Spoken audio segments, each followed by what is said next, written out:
जी शफी सालिक साहब सिर्फ एक तांबा तेजाबे करना साहब तांबा पंजाबी पहलो मैं अपना खून तीरा बनाने का तरीका दस भाई होना ने अगे प्यारा बयान किया जी पारा कैद पारा होवे 3 स्टंट 1 तोला पारा कैम लफ्जा जिन्हों आंदे ने 3 स्टाका तेल ले लेना कलमी शोरा गाल लेना है कढ़ाई दे विच 1 तोला पारा विच सुट देना 1 ताला पारा सुटन दे नाल कलमी शोरा कायम हो जाएगा विच शोरा मतलब पारा जिहड़ा किश्ता हो जाएगा विच कलमी शोरा सारा मतलब जम जाएगा। उस तो बाद इनू तेज अग ते रखोगे तो दोबारा तेल हो जाएगा। ये तेल कायम होएगा 3 स्टाका ये कलमी शोरा है। ये 2 स्टाका जिस कच्चा जरा इस तरह 2-3 दफा छोटे छोटे पीस करके जो ये तेल बन जाए फिर 2-3 दफा पीस हो गए ये जिस भी ताड़ा तेल हो जाए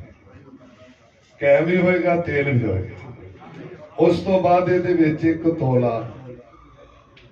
3 स्टाका ठीक नहीं निशातर कच्चा जे कैम मिल जाए चूने का बनया हो या समुद्र झकता हो तो सब तो बेहतर वो भी थोड़ा थोड़ा करके बेचे तो सुटना है।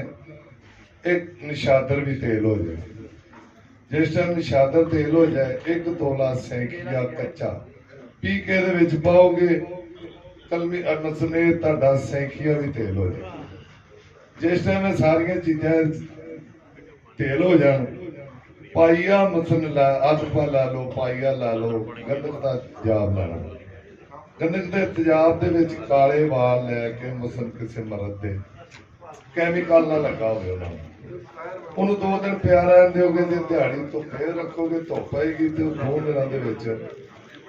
वो गंदक भी ते वाल भी तेल बन जाएंगे। इस तेल के मसन भी तुम पा सकते जिस समय पालोगे तो खून तीरा बन जाए 1 फुट 3 इंच तांबा होवे भावे पट जिन्ना मोटा होवे ते भावे चीची जिन्ना मोटा होवे 3 इंचां दे विच तेल ला दे इनू कोलियां च रखोगे इंशाअल्लाह तेजाबी होएगा। तेजाबी 1 किलो तांबे नू 1 किलो तांबे दे पीस नू लाओगे जिस टाइम ते 1 तोला तेल लाना एक साइड ते 3 इंचां दे विच 1 तोला लाना।